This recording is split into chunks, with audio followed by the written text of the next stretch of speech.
And then maybe, Dodi, we can even put the flyer up. Go ahead and start so we can get through about a minute behind. Good afternoon, everyone. Thank you for joining today. It's a very important plática and conversation that we're going to be having today. My name is Patricia Lopez. I'm assistant professor in the Kremen School of Education here at Fresno State. I also direct Enseñamos en el Valle Central, which is a Title V Hispanic serving institution grant focused on growing our own educators here in the Central Valley. And we have the honor of hosting this plática today. I want to thank you for being here again. To start us off, I want to acknowledge that we gather here at Fresno State faculty. We have K-12 educators from the Central Valley, as and acknowledge the traditional lands of the Yokuts and Monos peoples, past and present, to honor with gratitude the land itself and the people who have stewarded this land throughout the generations. So acknowledging land is an important Indigenous protocol that we are honoring here today, and a very much an integral part of just, raising consciousness and an explicit expression of anti-racism, of what it means to be a teacher, what it means to serve and to honor in this community, and to also recognize our own role as stewards of the land that we inhabit, recognizing that these communities are still present and the struggle for sovereignty continues. So for all of the current and future educators out there, just extending the importance of land recognition as an expression of the jobs that we do, and what it means to teach here in the Central Valley and afar if you're from other parts. So I invite you, anyone, if you're listening, who's on Zoom right now live, feel free, use the chat, comment, acknowledge the Native peoples whose lands that you're currently occupying. If you want to call in, do a calling in of your own Indigenous roots and ancestors, please do so. This is an open space. You should be able to use the chat. Call them in for guidance. We're going to be taking on some very important topics today.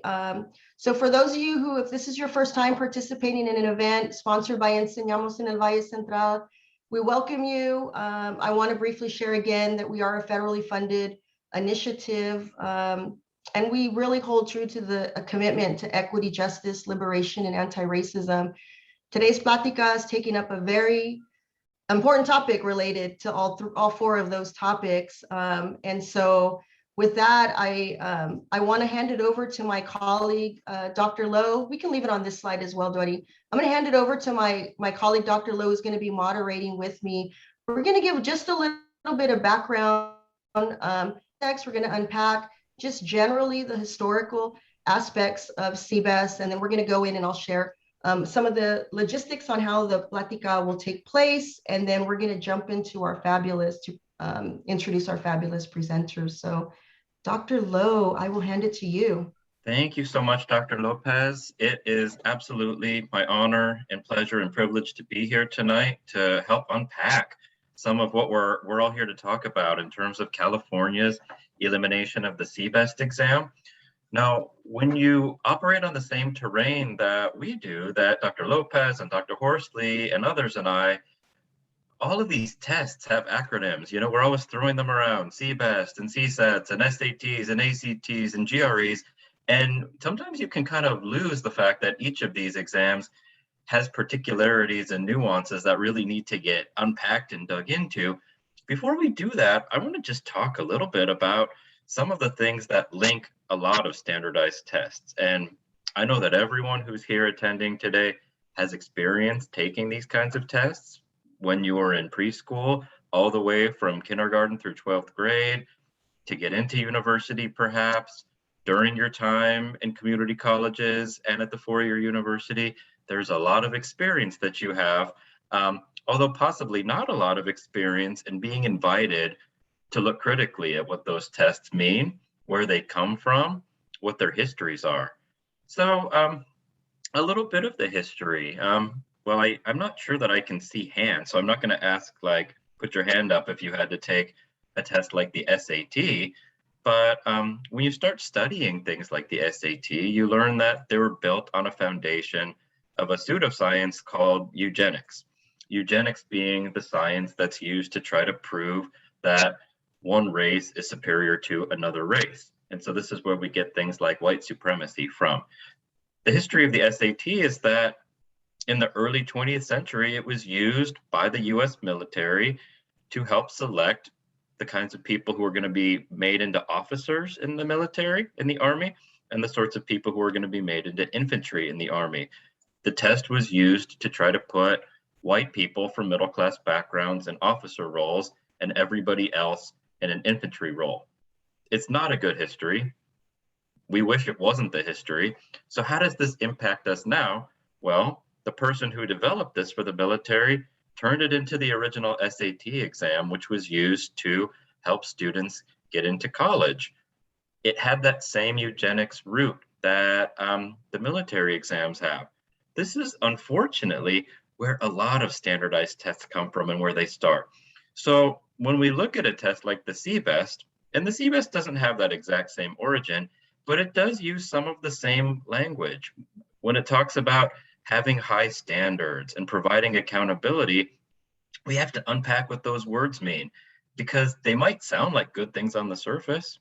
It is important to have high standards. It is important to be accountable, but what does that mean? There have been folks who write about this and they say things like, for instance, high standards is just a vehicle for white supremacy, because if we define high standards as speaking in a certain way, acting in a certain way, generating knowledge in a certain way, and all of those certain ways glom onto whiteness, then what we're essentially saying is that to have high standards is to possess a knowledge that a white suburban teacher is more likely to possess. This is what I'm talking about when I'm talking about the white supremacist and eugenicist roots of standardized testing. So when we hear things like high quality, folks like Dr. Lopez and Dr. Horsley and I, it immediately sends our ears up and we're listening. We're saying, what do you mean by high expectations? What do you mean by high quality educator? Who is it exactly that you have in mind? And who is it that you're leaving out of that definition? Because I've worked with many educators that I would define as high quality, excellent, one in a lifetime in some cases, in terms of how impactful they are, how many students' lives they are able to touch. And none of that would be evident to anyone based on their score on a standardized test. Standardized tests produce all sorts of data, but something that they can never tell me anyway is how high quality an educator is. So let's talk about accountability too for a second. If you've been paying attention to mainstream media for the last 20 to 30 years, you've seen someone attack a teacher. This happens all the time. We see these stories about how teachers are failing our children, teachers are unaccountable, teachers are incompetent, teachers, there's always all of this negative terminology attached to teachers. And so the public at large might come away with the idea that America's teachers aren't very good, are they? And luckily, there's always someone there to sell a solution to us. Well, if teachers aren't very good, what can we do? We can give them tests after tests after tests to try to prove that they are okay. And again, unfortunately, there's a lot of money there. So if we create the sort of assessment and evaluation industry that requires future teachers to take test after test after test and to pay exorbitant amounts of money every time they do it, it's making somebody a lot of money. It's lining a lot of people's pockets. It's not lining the pockets of teachers, but it's there. So I don't want to spend too much time belaboring this point, but there are certain words that when we hear them applied to teachers and tests, they definitely raise our hackles. And those are terms like high standards, high quality, rigorous, accountable, because we kind of know what they're code for, which is creating a major gatekeeping mechanism that stands in the way of letting qualified teachers teach. And as professors in a school of education, as representatives of school districts, as students at Fresno State, I think we all got a problem with that. It's not okay. We don't want to be complicit in racist structures, in classist structures. in structures that perpetuate linguistic hegemony and say the only good teacher in the US is one who spoke English as a primary language, we do not want to be complicit in perpetuating any of that. So what does that mean? It means sometimes we have to take a look at where the money's coming from. Is it coming from, are the tests being made by a company like Pearson, who makes $4 to $6 billion annually on the testing industry? Are they being backed by things like the Gates Foundation, the Walton Foundation, Broad Foundation, Koch brothers, TFA? Where's that money coming from? Lots and lots of important questions that we always need to be asking. So I'm going to finish my little section here by quoting from one of my favorite scholars on the topic, Dr. Christine Malsbury, who tells us that standardized tests are used to create test scores, which are then used in many cases to target students of color by limiting the creative depth, intellectual wealth, and variety of their educations. Producing test scores is an act of racial profiling. She doesn't pull any punches. And in this case, she's talking about standardized tests given to children, but we can make an immediate connection to the kind of standardized tests that are given to teachers. Because if you want to be in a university learning how to teach, and all of your time is being taken up with test taking strategies and how you can pass this test, then you as future teachers are being limited in your creative depth and your intellectual wealth and the variety of your education, just like Dr. Malsbury portended. So I want to thank Dr. Lopez for inviting me here to co-moderate with her. I want to thank all of the panelists who are here to share their really beautiful and precious knowledge with you this afternoon. And I'm going to hand the baton back to Dr. Lopez, who would like to say some things about student advocacy, especially here in the Central Valley at Fresno State. Thanks, Dr. Lopez. Oh, I was on mute. Thank you so much, Dr. Lowe. It's just always a pleasure to hear you drop some brilliance, man. And I see you got a shout out in the chat. Please use the chat, ask questions. We have a Q&A option as well. Or if we don't, you can just use the chat and let us know some questions that we'll cover. But yeah, kudos. Let's give a shout out to Dr. Lowe for his overview. You know, I think that, you know, tagging on to what Dr. Lowe said, you know, there has been a really long, you know, history of advocacy of pushing back against these standardized tests for many, many years. And in fact, there is even a local history back in 2016 at Fresno State, a group of mini-core students, if anyone out there is mini-core, identify yourself, right? They initiated a writing campaign to the CTC, the Commission on Teacher Credentialing, to abolish high stakes testing, right? And we've seen, you know, the impact that student advocacy and that you know, these moments of resistance can have, right? We've seen the CSU and the UC system pull away and begin saying no to the use of SAT and ACT scores for admission into higher education, right? We've seen the state of California move away from the KC exit exam to determine who gets a high school diploma and who doesn't, right? So I think it's really important, you know, for us to locally also to acknowledge local history and to acknowledge the important role that students play. So for all of you here, wherever you are, you're not solely students. I know that you're individuals in this world, but with your student hat, it's just really important that you know the important role that you play in advocating for just more humane and more just systems. And in today's case, we're going to talk about access into a very important profession, which is teaching. With that, Dr. Lowe, I think I'm just going to ask, as the panelists go, we're going to let each of the panelists, this is going to be a conversation. So you'll see the panelists kind of talking to one another throughout the conversation. We're going to cover a lot of key aspects and then, you know, kind of humanize this topic. So if it's okay, we're going to start off with Dr. Horsley. If you can just kind of give your own intro, if that's okay. So Dr. Horsley, maybe just share a little bit about yourself and then open us up into the dialogue today. Yeah, most definitely. Well, welcome everyone. I'm so happy to be here with you this evening. I feel like I have the good fortune to share some really good news about the changes that have been happening in the state. So As the coordinator of the Multiple Subject Credential Program, which is the program that helps people become elementary school teachers, I am very happy to be here spreading the good words, spreading the good news about these policy changes at the state level.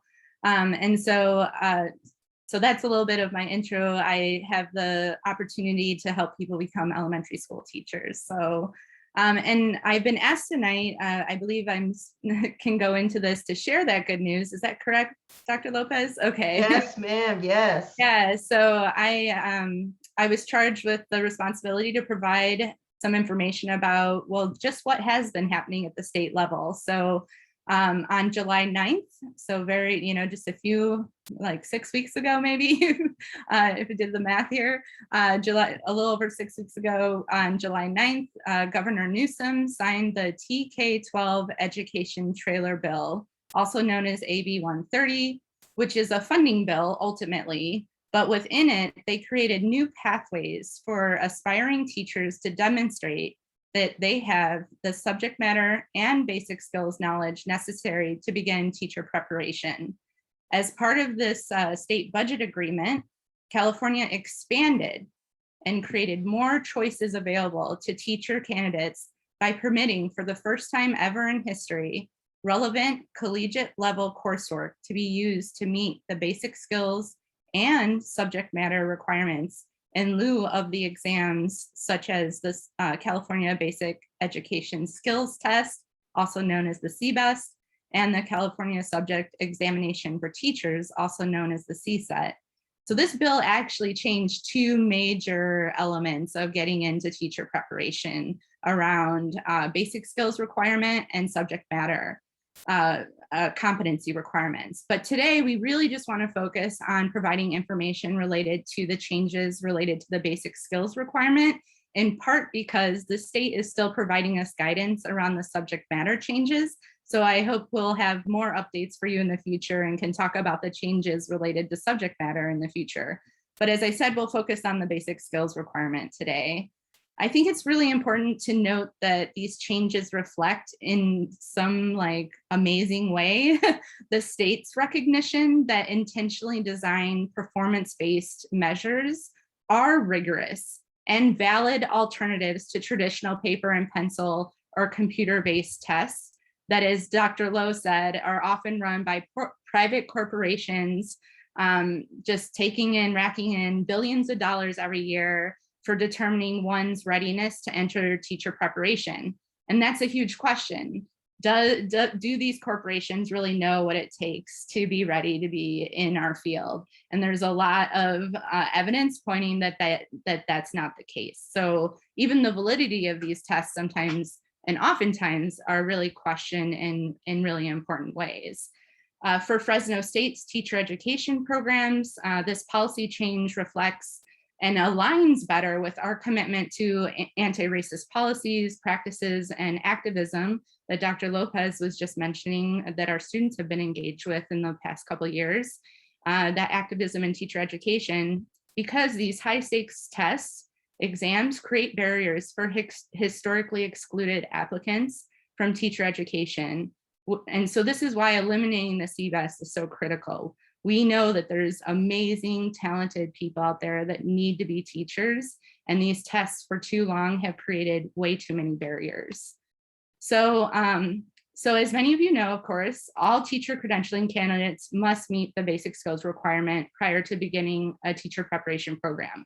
So this is important to know. That hasn't changed. So the basic skills requirement is still in place. What has changed, though, of course, is the way that you can go about achieving that and meeting that requirement. I was also interested in kind of understanding a little bit of the landscape, some data here, so some of you might be interested in this as well. Nearly all candidates satisfy the requirement by taking the CBEST examination, despite the availability of always having other alternatives. So 90.4% in 2018 satisfied the CBEST, even though they had other exam options. So you can pass it by achieving a qualifying score on the ACT or SAT, for example, taking AP classes in high school and achieving a qualifying score. There's also you can pass a basic skills test in another state. So there's always been other ways besides the CBEST to actually meet this requirement. And what we've learned from 2013 to 2018 from that state data, 67% of the examinees pass the CBEST on the first attempt, while 83% end up passing it on additional attempts. So they have to keep retaking it. Candidates must pay $102 for the test, and they may be required to pay late registration or emergency registration fees, let alone like test prep and other things you might have to pay for just to be prepared for the test. Many candidates reported in the data from the state that retaking sections that they did not pass multiple times, and they had to keep also repaying administration fees for each attempt. So the fees, along with the time, money, and energy, the stress that candidates put towards taking the CBEST creates an undue burden on those applying to the teacher credential programs in the state of California, especially at Fresno State. And I'm just curious if you knew this, it actually costs about $479 on average for an applicant to apply to a teacher credential program because of these exams. So eliminating the CBEST and CSET exams will reduce these application expenses to roughly $145. Maybe we can eventually get rid of those fees as well, but those fees cover the university application as well as fingerprinting for your certificate of clearance. So the new basic skills flexibility creates the option for aspiring teachers to meet this requirement by completing full credit college level coursework with a letter grade of B or higher in the subject areas of reading, writing, and math. And there can even be courses from closely related subject areas that can be used for meeting this requirement. And each teacher preparation program will have its own set of required coursework that helps guide people in meeting this through coursework. So individuals may seek approval from Fresno State, for example, or any teacher preparation program through a mix and match from the options permitted. So you don't have to just do one or the other. You can include the CBEST subtest, for example. So for a case of this, we have sometimes an applicant that already passed the CBEST subtest for reading, for example, but hadn't gotten to take the math and writing portion yet or pass it. So now you can submit a request to meet the basic skills requirement through a combination of the exam that you've already passed and approved coursework in which you've earned a B or higher in. And so that is the good news. You can meet the basic skills requirement now through coursework or a combination of coursework and exams. So we're really excited to see what opportunities this affords all of us in teacher education. Dr. Horsley, thank you so much for providing this really intricate groundwork for how we as an institution continue to be able to navigate and offer our students various options. We have a couple questions in the chat that we're not going to get to now, but they're about specifics in terms of applying to various credentials and requirements that if you're posing these questions in the chat, keep it up. We will definitely respond to these later in the Plática. A lot of what Dr. Horsley said about how tests like CBEST have adversely affected those wanting to enter the teaching profession, so true. We have an educator here this evening, Karina Martinez, who I'm going to invite to introduce herself, tell you a little bit about herself, as well as the depth of her experience navigating the things that we're talking about right now from a different point of view. So Karina, thank you so much for being here. Thank you, Dr. Lowe. So first of all, welcome everyone. Thank you, Dr. Lopez, for actually inviting me to do this. I'm really excited. So basically, I'll introduce myself. I am, well, of course, my name is Karina Martinez. I'm actually a teacher at Cutler Rossi, my hometown. I did graduate from Fresno State during the pandemic in 2019. So it was a whole different cool thing, but weird experience, you could say. And like I said, I was doing my teaching credential and I went to my liberal studies. I got my bachelor's, and as you can tell now, I'm a teacher. So before I became a whole teacher though, the whole thing happened was the whole CBEST. well, let me get started on that part. That test literally took me, I want to be honest about it. It took me, I want to say I looked at recently, like, I think it was yesterday. It took me 7 times to pass it. 7 times. I was just like, it's a test that I was like, oh my God, is it telling me I'm not keeping a teacher? Is it this? Like, I always thought in my head, like, is it because I'm not trying my hard? And it's funny though, because I'm really great at math and I passed the math portion of it.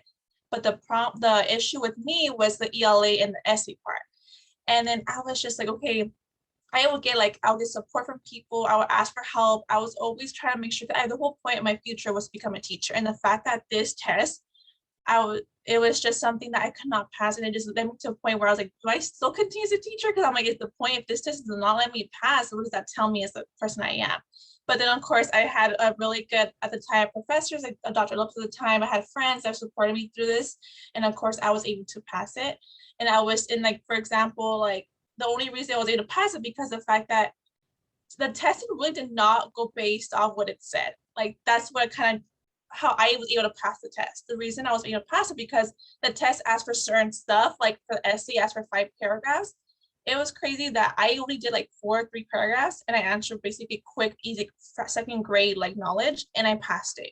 And I was really upset because the fact that every time I took that test, I did exactly what it said. It said 5 paragraphs, stick straight to the answer the question, and that's what I did. And even when I did that, it still wouldn't let me pass. And I was just like, okay. So once I did this whole trick, finding out that it took me 3 paragraphs straight forward, I was able to pass the test. And I was like, wow. So I was like, okay.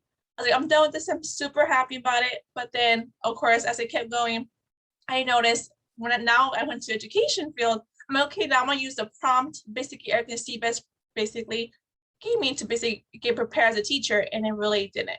Now as I'm a teacher, I don't see nothing that I went over that test and my teaching career right now.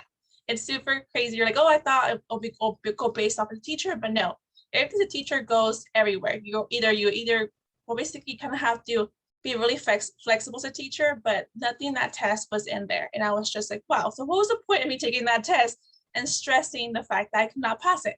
And like I said, and I didn't mention this, but the last time I had to take that test was the last time before I could either continue in my program, the credential program at the South ITEP at Fresno State.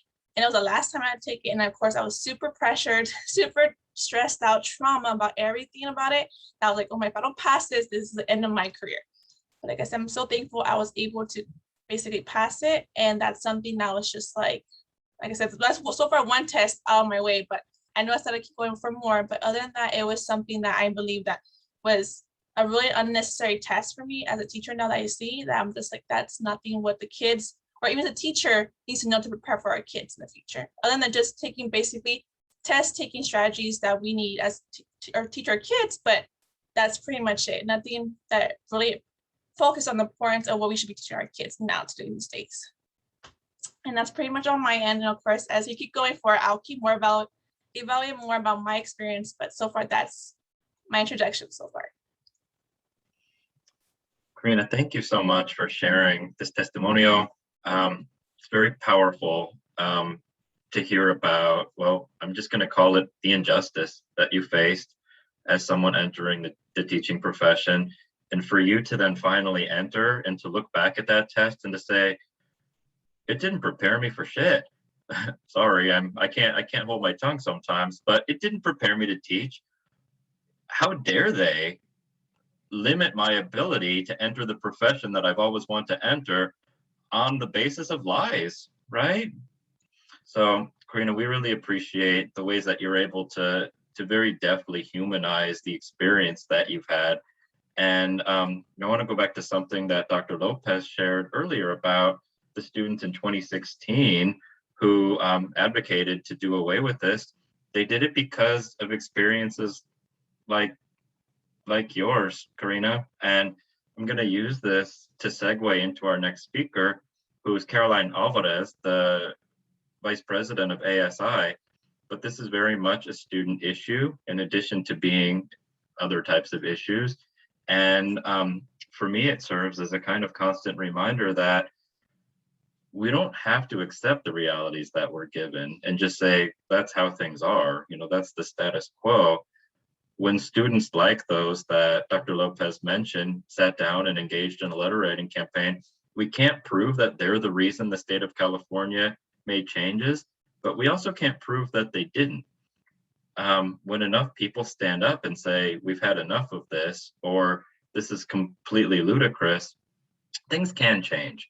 So sometimes I can be a little cynical, and it serves as a reminder to me not to be cynical, but to be hopeful that things can improve and get better. And we're watching that happen. And so I think I'm taking this Plática in with a lot of joy and hope, rather than just, feeling resentful about how things are. No, we're imagining how they can be. So Caroline, I'm going to invite you to enter the conversation and talk a little bit about ASI's role in imagining better realities, better presents, and better futures for our students. Yeah, so I'll go ahead and introduce myself first. My name is Caroline Alvarez, and I am a part of ASI. I'm the Vice President of External Affairs. So basically, I deal with a lot of the outside stuff of Fresno State, but this actually does still resonate with me being a member of ASI. And I do want to say thank you, Karina, for sharing your experience. And again, as a member of ASI, what you were talking about, listening to you speak about those hardships that you faced in your program, it did really resonate with me. For those of you watching who may not know, ASI is your student government here at Fresno State, and our main role is to advocate for all students and to basically act as a bridge between students and staff. So one of the things that we advocate for is the Students' Bill of Rights, which past ASI members created, and we just want to make sure that that is still being upheld. So students like Karina could come up to us with their stresses, with their issues that they were having, and we could work to find them that solution or that resource to help clear up their problem. There are moments that maybe your issues might not fall directly on us to fix. It might not be in our realm, but we will for sure point you in the right direction to the person who can fix it and help hopefully get that resolved. For example, right now, ASI, we've been in communication with staff and admin about reinstating the extended credit no deadline for students. I'm not sure if those watching are aware of that, but it was implemented during the pandemic to extend your option of changing your letter grade to credit no credit on your transcripts. It was removed, so we have been doing those. We heard students voicing their opinions about wanting to get this back. So in our role, that was a big priority for us. So what we are doing now is just having those conversations with admin and talking about how students really want that back. This does tie into the conversation today about the CBEST, because we hear our students' voices and like how they wanted this action back on the credit no credit, and we felt that that was the best route for us to follow, much like how you as future educators have made it known that the CBEST is a barrier for you all and that it needs to be changed. So much like you guys, we are listening and we are hoping to make those changes. Caroline, thank you so much for bringing in your expertise. We're going to kind of pivot to hear from Tracy Taylor, who's a faculty coordinator representative here today from the largest district in the region, Fresno Unified. Tracy, why don't you introduce yourself and please build off of any of the previous points that have been introduced and introduce your own as well. Thanks so much for being here. Yeah, thanks, Dr. Lowe. I'm Tracy Taylor, and I am the Director of Teacher Development for Fresno Unified School District. And so I have worked in this department between human resources and teacher development for the last 13 years, specifically working on recruitment of teachers and building a pipeline program so we could grow our own teachers, with the goal that our teachers will look like our students in Fresno Unified, which we know is very, very diverse. And so that's our goal. So we currently run 19 pipeline programs in our district. We have multiple aspiring programs, as well as our aspiring group is about 84% diverse.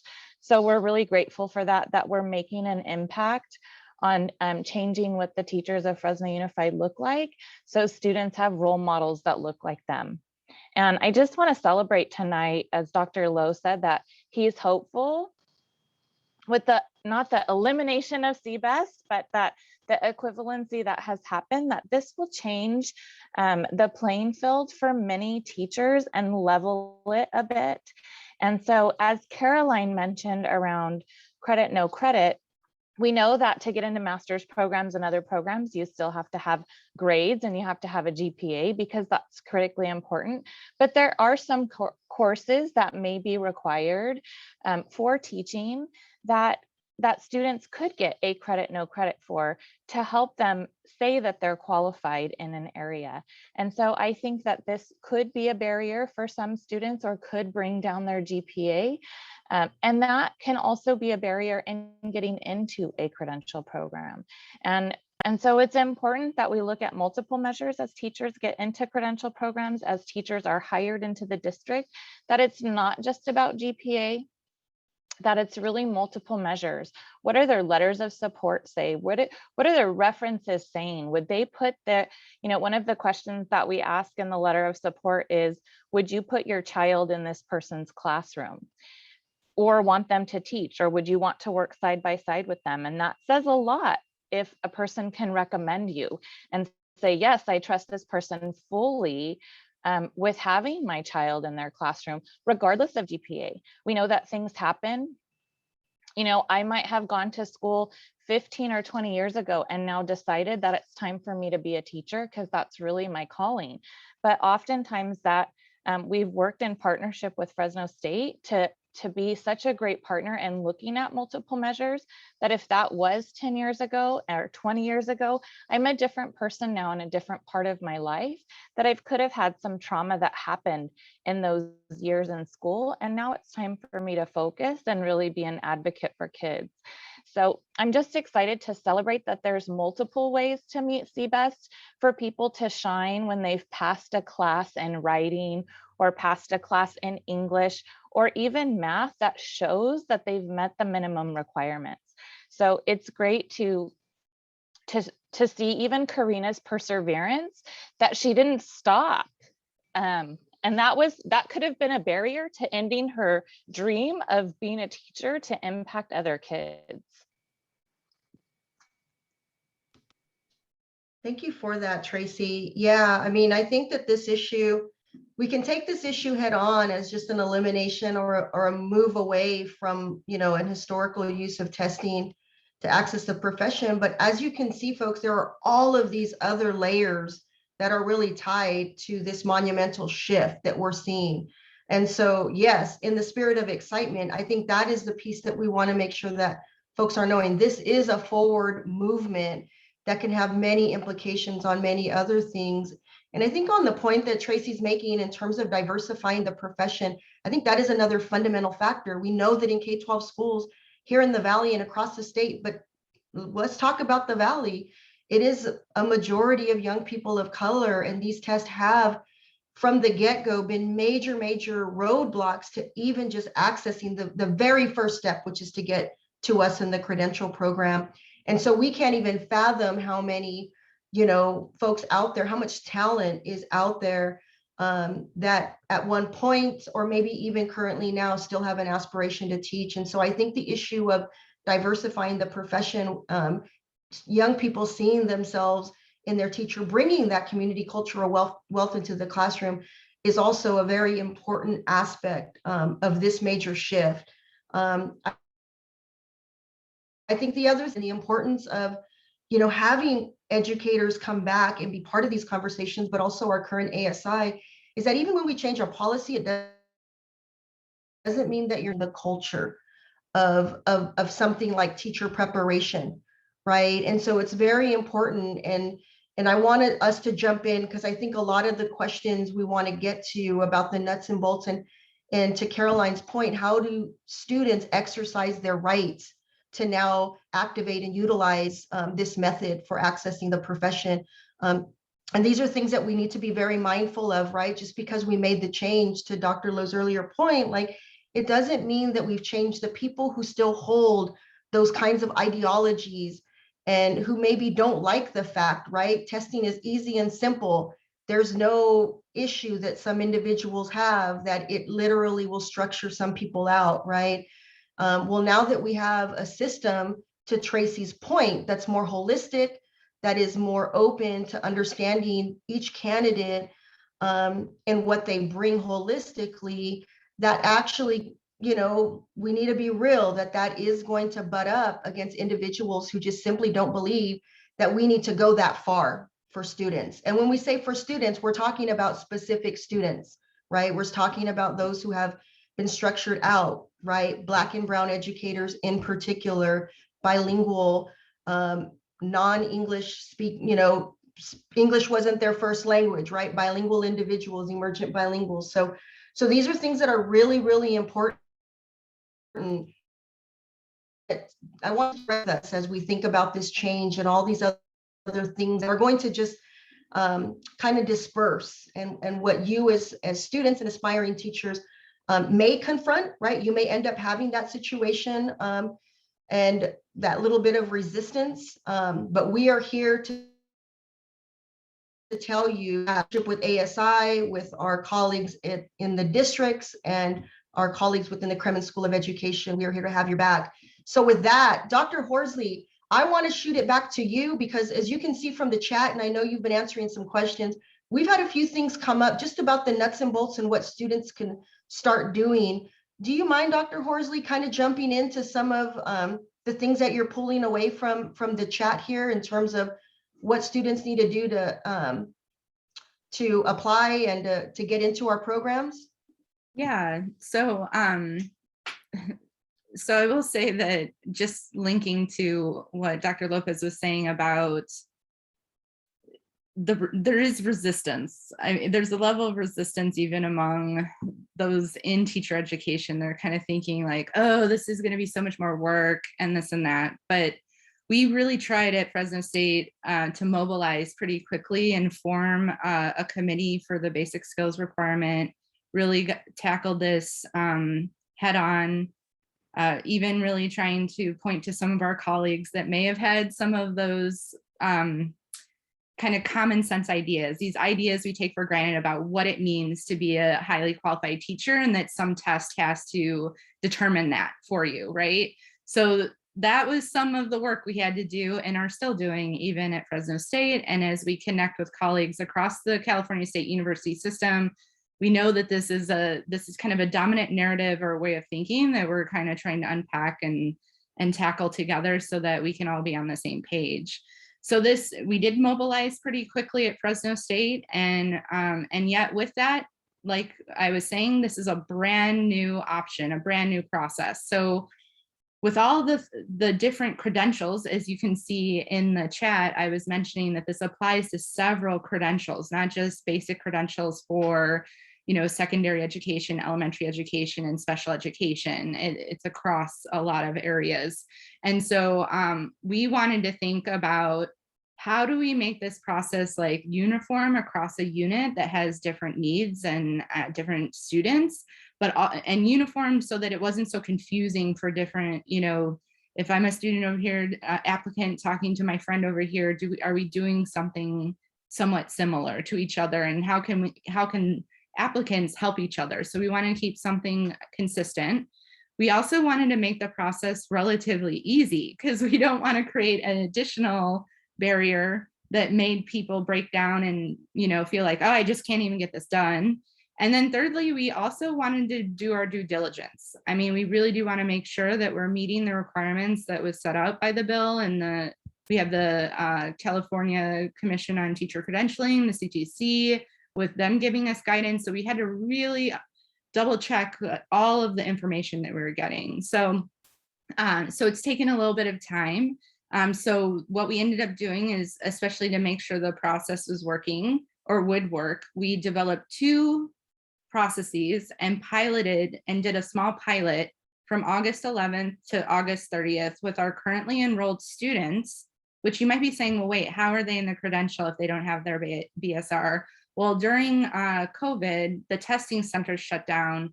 And so there was flexibilities put in place to account for that and give people some more time to complete their basic skills requirement.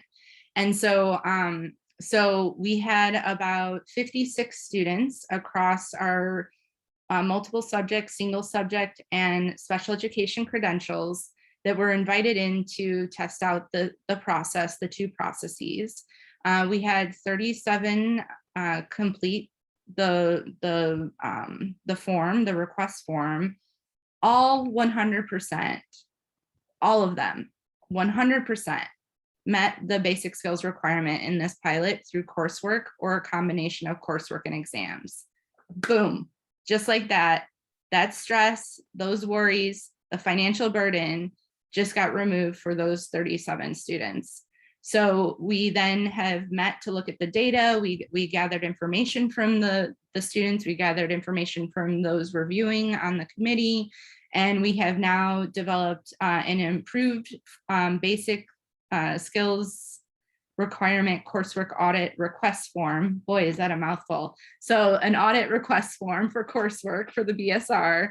We have improved that so that it's going to be 100% done electronically. So you'll actually go in through a link that brings you into what looks like a electronic platform called Qualtrics is the platform we're using. And you'll answer some questions, fill out some information. That'll get sent to the reviewers. The reviewers look at that information, and within 2 weeks, you will get notified of the outcome of your review. And even at that time, if say a course isn't meeting it, we will offer you some suggestions. So for example, you may have to take an exam. That could always be an option. Or you may decide, you know what, I'm going to go take a course at a community college or at state, because I rather actually learn the material and actually engage with the material than just pay money to go take a test that's going to stress me out. And so that's an option for everyone as well. And so basically you will end up completing a really brief form. It'll start the process of review, and then you'll receive a notification within 2 weeks about the outcome and or next steps if needed. And so I do have we did compile like a frequently asked questions type document, which will eventually be on Fresno State's website through like a main landing page for it, so that it's will always be available to anyone to find out information. But I thought for tonight, because we're, like I said, we're trying really hard to get everything up and ready, but we want to do it right, and we want to make it, hopefully the first time out, work really well for people. And so so I just dropped the link in to that FAQ, so you can see that there, but it'll look different on the website once it's there, and we can always follow up to the participants to make sure you have the website link at that time. I'm trying to think if there's anything, if there's any, are there any questions, Dr. Lopez, that you feel I should address from maybe I should go into the Q&A and see if there's anything in there. So I think you answered a few of them. We had just a question asking for clarification on if a specific course will satisfy. And so, yeah, I think you've answered a few of them in the chat, and your elaboration was good. I think some of this stuff is evolving. I know Maribel from Enseñamos is going to put a message for those. Thank you, Maribel. If you're a high school counselor, high school community college counselor, please email us, because we'll have Dr. Horsley and a group back again. These things are evolving. So as they evolve, we'll put them on the website. Try to lay out the process. That's going to be a major contribution that we at Enseñamos want to support Dr. Horsley and others. Working with student groups, working with folks to get this information out and accessible. I think, let's see. I see a couple of questions if you'd like me to address. Yeah, please. So I'm seeing a question about the ITEP program and wondering, how does this change impact the integrated teaching education program at Fresno State at the Visalia campus? Our South Valley transfer students now held to a higher standard if the courses are used to meet the BSR. So how this change impacts the ITEP is that it's reducing the barriers that the students who were in the ITEP South Valley program had to face to either in their first 2 years of undergrad as they were before, if they were to transfer into the ITEP program, that now they don't have to have the CBEST, as part of their requirements to then move into the teacher credential component of the integrated program. And so that's a huge removal of a barrier and hopefully will provide relief. As far as are they being held to a higher standard, I'm not sure if I understand the question fully. We just fundamentally believe that the coursework that's offered at an accredited institution that has already really relevant, contextually based assessments built in it, that's helping you demonstrate your knowledge where you earn a B or higher, is the coursework.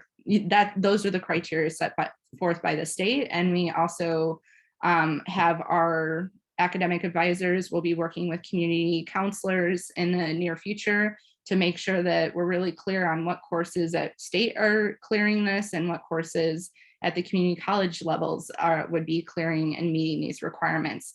But I don't think it necessarily makes it something about higher standards of the coursework. We already believe the coursework required to earn your bachelor's degree is of a high standard. And especially within these areas of math, reading, and writing. So, and then we had a question about whether or not the teacher prep program certifies or the commission. So teacher prep programs always are the ones that have to recommend people to the CTC for earning their preliminary credential. So we are the ones that have been empowered by the state to certify and prepare the 41 BSR form that then this goes on the student's file at Fresno State. So we'll have it on file at Fresno State for when they are admitted, and then when they go to apply for their preliminary credential. And those things will then get shared with the preliminary credential application to the CTC when our credential analyst makes the recommendation for that student to earn their preliminary credential. So, so as far as on our end to do the review, we're giving ourselves a window of about 2 weeks for the person to hear back. But even in our pilot, it was happening much more quickly than that. And then if the question is about what happens when it goes to the CTC, clearing preliminary credential applications can take 2 to 6 weeks, just depending on the backlog and everything that's going on at the CTC. So I hope I'm answering Anna's questions well enough. Yeah. And Dr. Horsley, I've heard that there's a push always to try to get the CTC to move away from snail mail and to embrace the technology of 2002 and be able to send results digitally to each campus's coordinators and representatives. They're not there yet, but they know about it. Definitely.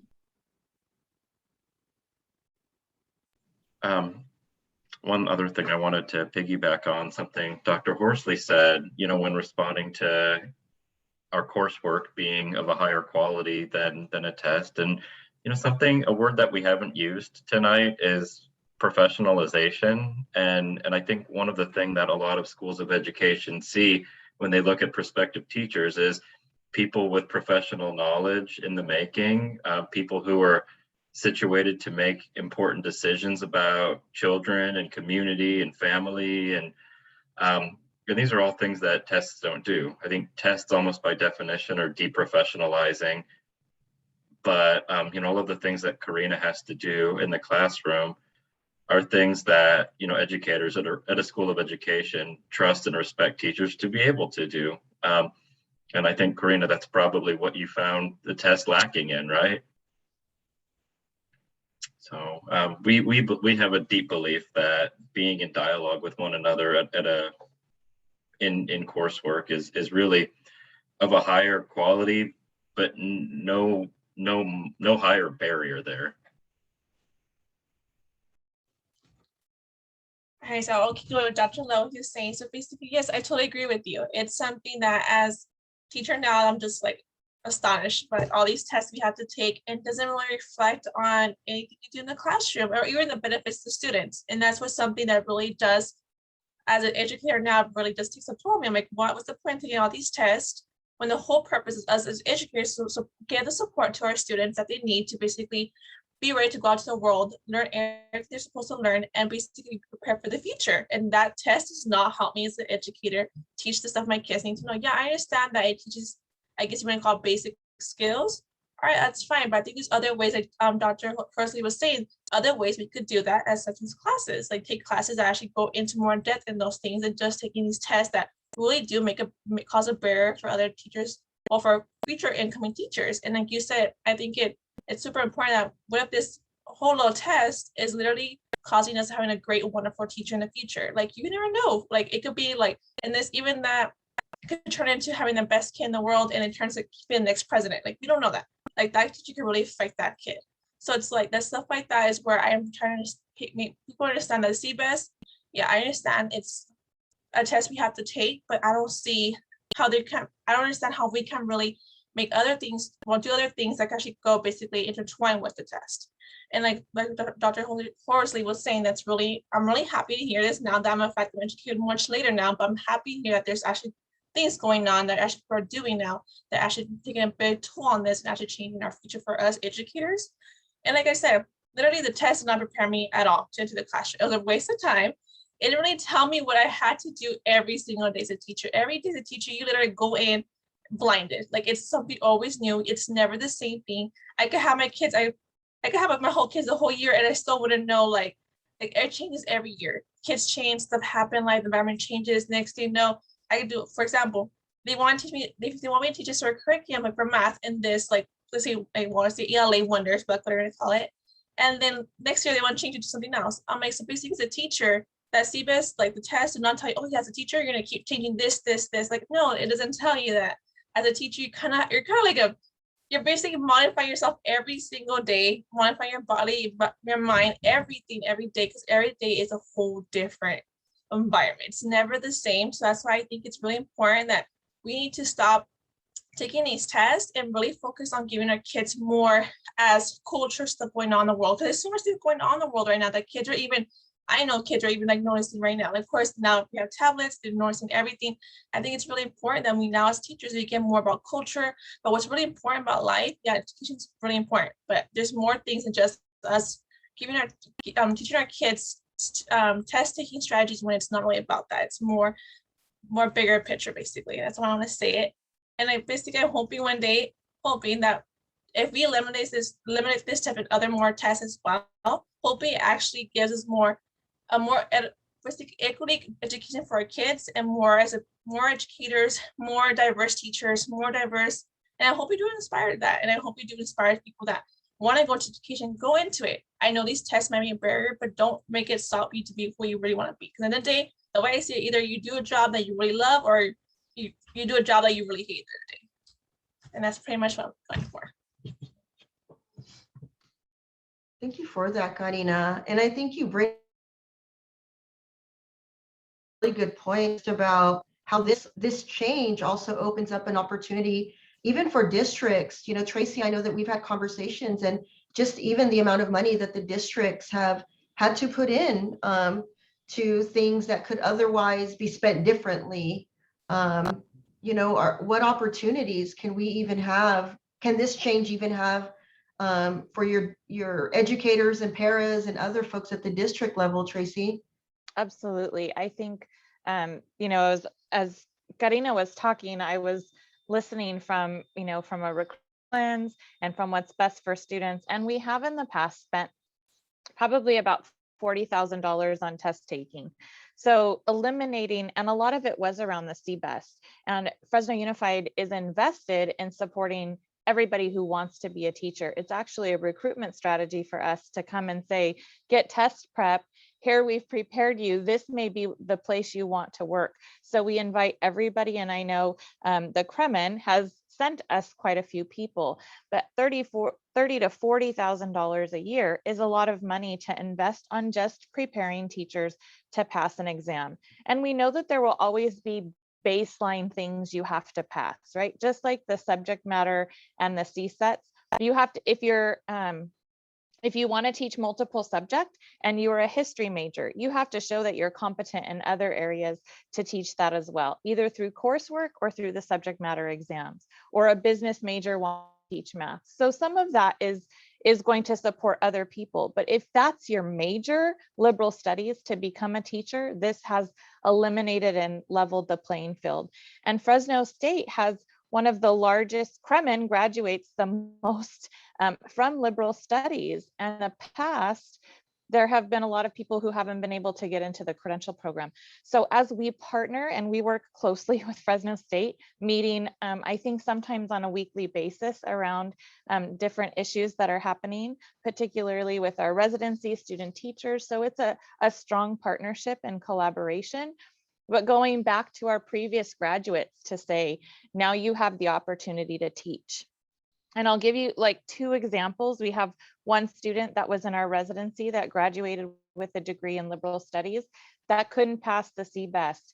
And so we could not place her in a classroom. Today, I sent out her placement and she's teaching kindergarten. And so that's super exciting. We've changed her life from the trajectory of the amount of salary that she'll be able to bring home. And I've been doing this, like I said, for 13 years. I have one of the teachers that, or pre-service teachers that I supported, aspiring teachers, in my first year of doing this, which was about 10 years ago when we started the transition to teaching program, African-American female who could not pass the CBEST and so was not able to move forward in her program. And she remained a paraprofessional. And we know that the salary is nowhere equivalent to what teachers are making. And so this last year, she was also hired as a teacher. She's now a teacher at King Elementary, and she's going to be a great teacher. But she had the barrier of passing that CBEST exam and the CSETs, and now she has both of those things waived. So if we think about the like generational change, that's generational change when people are not stuck in a low level income, and not that there's anything wrong with being a paraprofessional. It's a great profession, but that job was always created as a stepping stone into teaching. It was never intended to be a lifelong career, which it has become. And for some, that's great. But for those that want to go into teaching, just moving these, having multiple measures and multiple pathways to get there is going to open the doors for many to change that generation of things to come.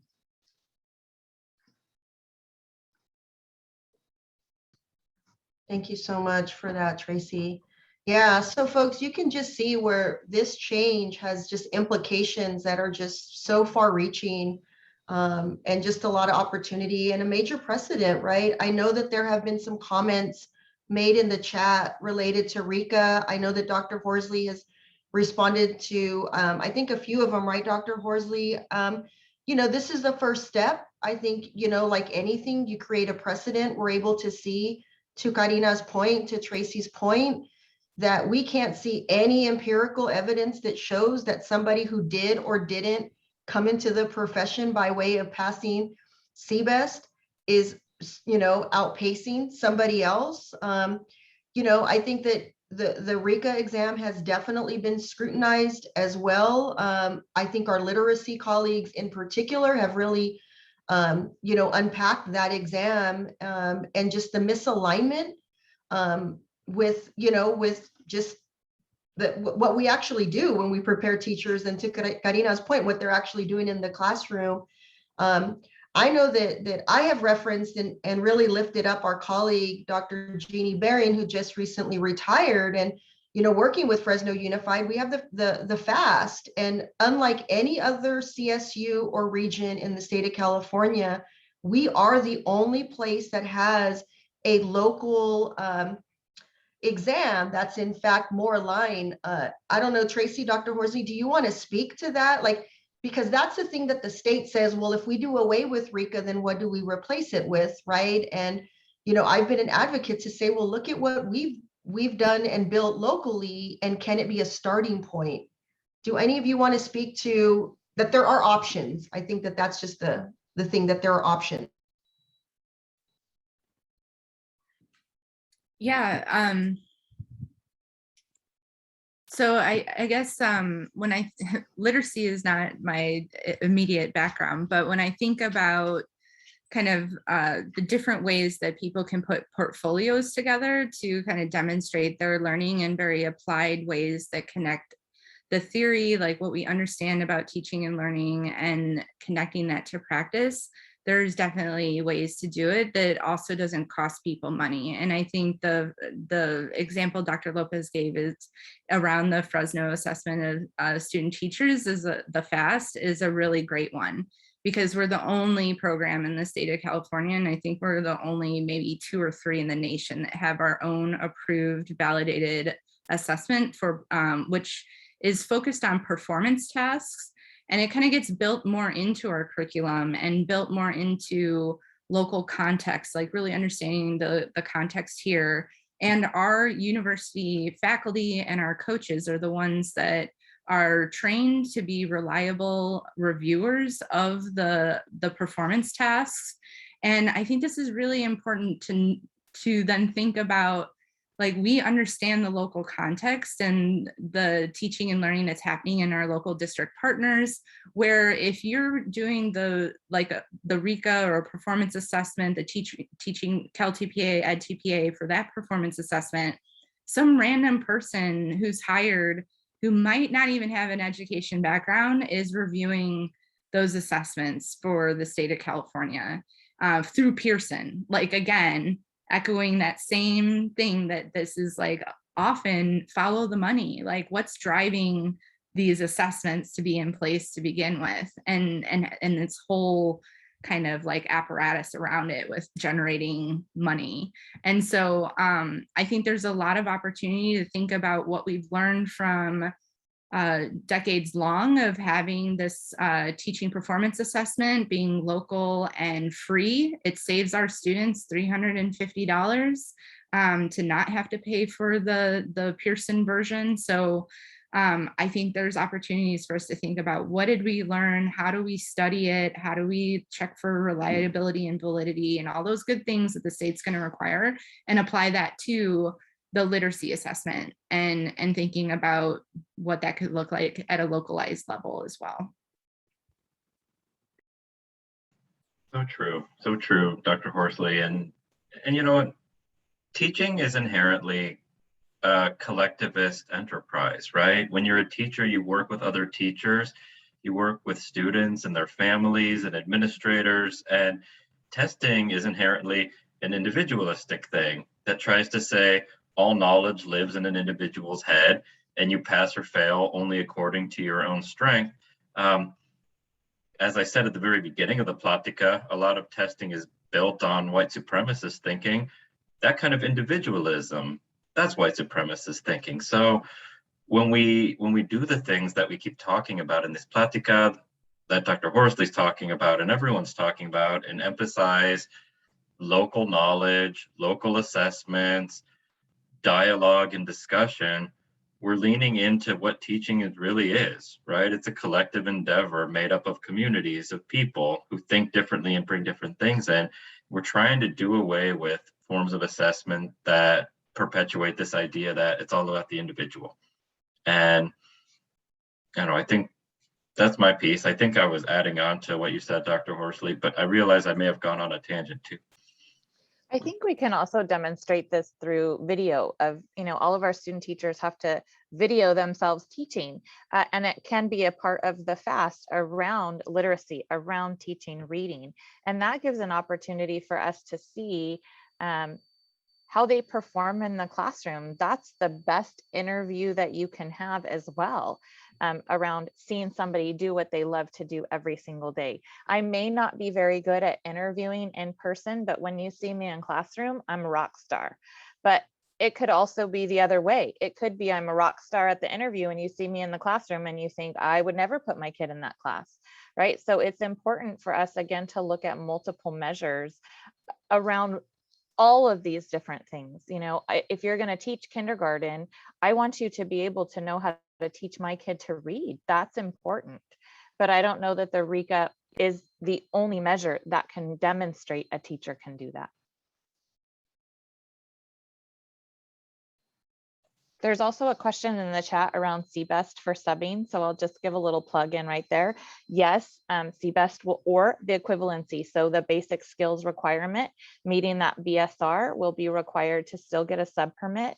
And there's opportunities, Fresno, you can go to Fresno State, you can go to other institutions to get that equivalency met. And what we're finding is most people meet that equivalent coursework if they have the B or better, and we are hiring subs. So what this does too is if there are other majors that need a position and they like working with kids, this is a great job, substitute teaching, to recruit them into teaching, because oftentimes we have people come into the profession and say, oh my gosh, I didn't realize how much I really loved working with kids, and they get to sub, which is worked around you get to make your own schedule.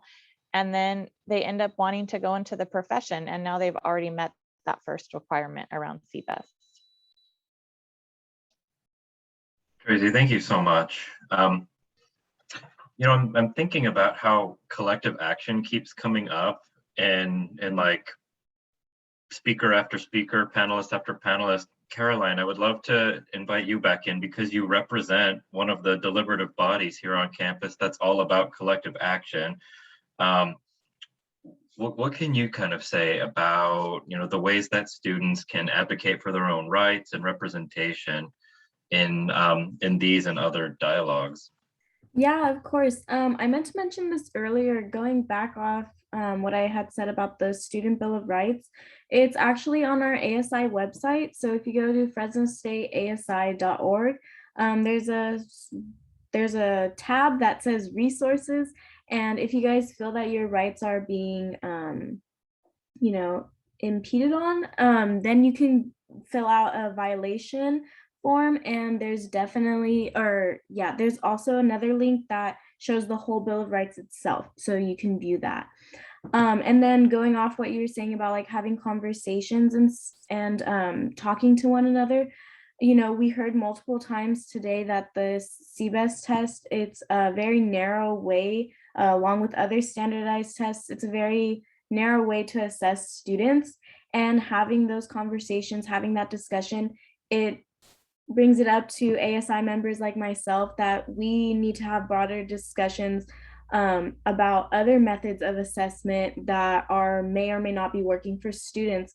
So again, going back to that credit, no credit extension deadline, that was really important for students, and we felt that their outrage about it being taken away was also very important. And we felt that it didn't take away from their overall success and their ability to, and the merit of their degree, much like how the CBEST, you know, failing it or having to take it multiple times, it doesn't take away from the fact that you're capable of being a great teacher or your intelligence.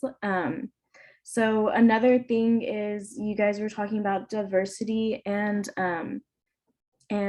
inclusion, and going off of that, there was a statistic that I found very interesting, and it was that students who graduate with a 3.0 or higher, there's a very significant gap between white students and students of color.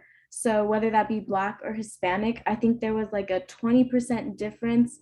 So I think the white students were graduating like 75% of them 3.0 or higher, and 55% were, I think, Black students. So it was very shocking to see, and I think that relates to the credit no credit option as well, because maybe that could make that gap a little bit shorter, or a little bit smaller if we were to implement that again. So Caroline, awesome, thank you. you know, and it bears repeating that when we see gaps like that, the takeaway isn't that students of color perform at a less high level. It's that assessments were designed to elevate some students at the stake of other students. And that's what we see happening. So thank you so much for bringing that up. As the moderator, as the co-moderator, I'm gonna kind of throw the ball back to Dr. Lopez, who got us started here this evening. To help, well, I'm going to stay unmuted and we can kind of figure out where the energy is going currently in this discussion. If we should be using the time that we have left, which is not that much, to engage in more Q&A, if we should step back and take a more generalist stance. What makes sense to the group of panelists? Yeah, I'm also looking at the chat here, Dr. Lowe. It looks like, and Dr. Horsley, I see that you're getting to many of the nitty gritty of some of these questions. What are some thoughts? Did we miss anything? Any of you who posted, was there something posted to chat or Q&A that we didn't get to? I think this is the time that we can kind of peruse. I went through and I think we covered everything. Thank you so much, Dr. Horsley, for being that fast cat, like the typist there. Yeah, I know, and Karina has to head out to a class because not only is Karina an amazing educator, but she's already being recruited into being into leadership. So again, somebody who had the challenge 7 times with this one exam, you know, to be where she's at today, perseverance is, yeah, just inspiring, Karina. Thank you so much for joining us. Do you want to say any final words before you head out? I want to say thank you to everyone that has joined us today at the Zoom. I really appreciate it. I know it takes time out of your day, but thank you so much for joining us. And I hope, if anything, if you have any questions for me, I hope Ms. Dr. Lopez could just text me. I can answer to text. I will be in class still. But other than that, I hope you guys do continue whoever's educational field. If you're planning to, I hope you guys do it. I love it dearly, honestly. Other than just being a teacher and going all over the place and modifying myself like crazy, I really love the kids. I think the kids is the best part. Seeing them every day, seeing their smiles, and actually seeing them learn is the most amazing thing in the world. And I cannot tell you how the experience really is until you do it yourself. If you have any questions, like I said, I'll probably leave my Fresno State email on here. So if you have any questions, please don't hesitate to email me. But thank you all, and hope to see everyone soon again. Thank you, Karina. Appreciate you. Yeah, so I think we can just kind of close out. I don't know if there are any, maybe some final, just closing thoughts. Tracy, Dr. Horsley, Caroline, just maybe some final thoughts as we close it out. And of course, we're going to continue to, as information comes up, like Dr. Horsley said, we will continue to have more discussions, but let's pass it and maybe do a final thought. Yeah, I'll just go ahead and jump in here and start. I see in the chat some people that were saying how frustrated that they couldn't pass the CBEST. And I just, like, there's hope for you. You don't have to even pass the CBEST right now. Like, not worry about the test. Let's see where you're at as far as coursework. If you have a degree or close to that, I bet you there's a really high chance, like a 90% chance, that you're already meeting it if you have that B or higher. And so there's just so much hope as we move forward and diversify the teaching profession. This like opens it up to everyone really. And again, just levels the playing field. And so like in representing Fresno Unified, it really makes me excited as we continue to recruit teachers and aspiring teachers and support them like with financial assistance, that the financial assistance doesn't have to go to test taking. It's going to go to your credential program so we can get you in a classroom and change your future.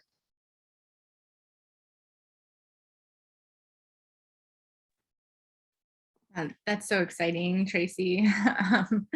I really appreciate our partnership and so glad you could join us tonight. So I guess some of my final thoughts on this at this point in time is, I guess the word hope is resonating with me that Tracy shared as well. But then I was also thinking about like our collective role together and what we can do together and lift up our voices around this issue together.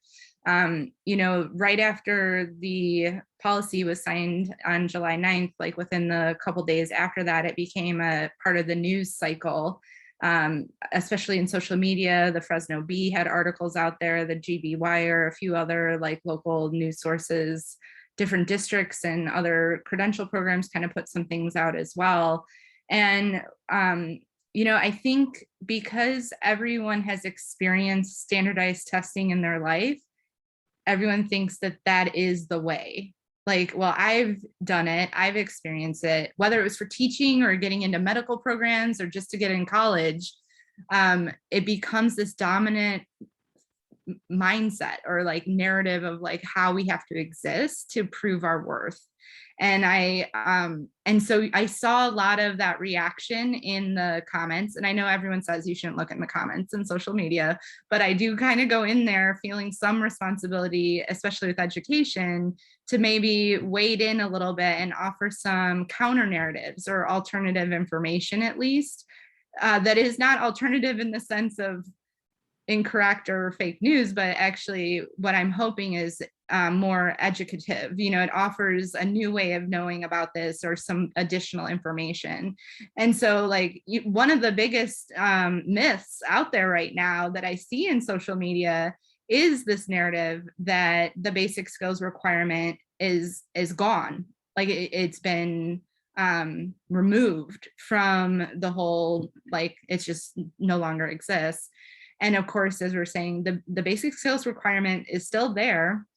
And so what this has done is then it's led people to then be concerned and have this like whole idea that we won't have highly qualified teachers, which we've done a really good job tonight with Dr. Lowe, for example, and other great voices from Karina to say that this doesn't make you a great teacher. Tracy too, with all of her examples. And so so I guess what I hope for all of us, and as we're thinking about how we're happy to see this change, and there was a lot of teachers who chimed in on social media that said they were also happy to see the change because it stressed them out so much and cost them so much money. So there were other voices out there, but I hope that for us here today that we like spread the word to help our friends, family, community members, our peers in our classes and so forth, understand these changes and how a test score does not make you ready to be a teacher.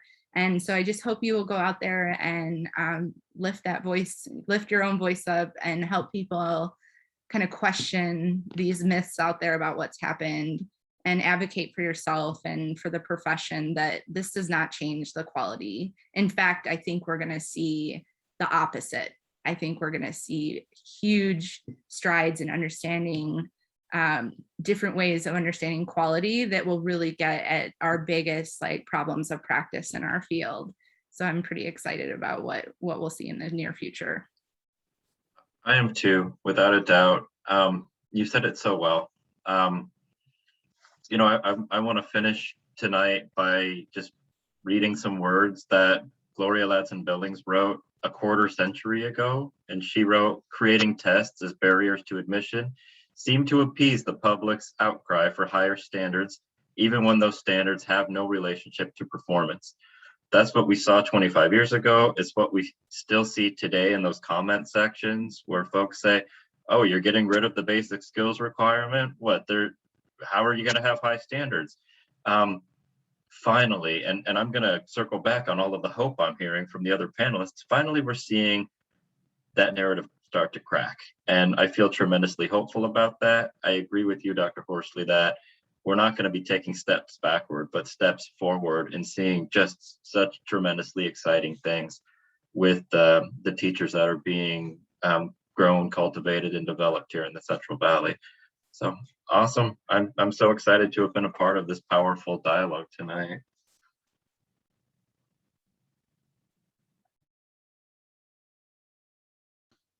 How about you, Caroline? Would you like to chime in with some final thoughts here? Yeah, I'll just keep it really quick and just remind everybody here that's watching that If you weren't familiar with ASI, I hope you are now. And just remember that we are students that advocate for students, and anything you need, we're there for you. I will put my email in just in case you guys need anything. And we're located at the top of the USU, which is the building right across from the library. And we're right at the top, 316 and 317, and you can feel free to come in there at any time, and we can help you out with whatever you need. So, yeah. Thank you, Caroline. And Dr. Lopez, take us home. Oh, man. Well, I really appreciate Tracy's comment here that California, like it is a model, and it's no small thing when an influential state like ours does like this. So that's exciting. And I feel it too, I mean, I just feel like I want to latch on to Dr. Horsley's comment and what you said earlier, Dr. Lowe, like this is a collective effort, right? There is no one person, no one entity that can really make these fundamental shifts happen. And I'm just grateful always that I have colleagues, we have partners within our student groups, within our educator groups, who are just so,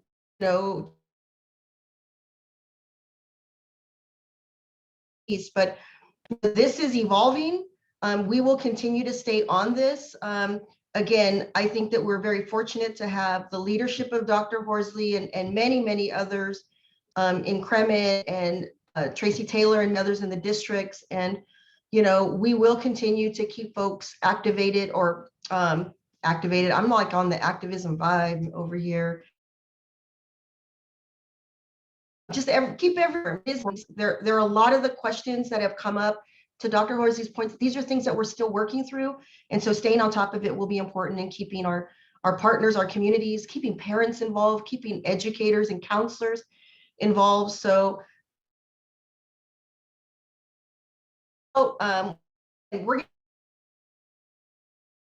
a little behind promo stuff out, but you should have been asked if you want to continue to receive information on all of our events. This is just one of many dialogues and discussions that we want to have in building communities. So I thank you. Again, I appreciate your time and for sitting here on Zoom with us, and being in community, and for all your questions. So there is a question that keeps coming up. This is being recorded. We will post this to both our social media.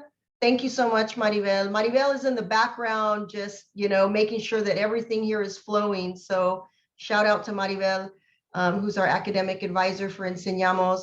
But follow us on social media. We will also help to broadcast the document and all the documents that Dr. Horsley has been mentioning. We also want to be blasting out. Tracy Taylor noted that there are some positions and jobs opening out there for Fresno Unified and our community partners. So please just stay connected and know that you have advocates, you have friends, and you just have backup to help you to achieve your goals. And at the end of the day, we're here to make sure that that there's just, students are successful. So much love, everyone. Be safe, be well, and look forward to seeing you again soon. Thank you so much.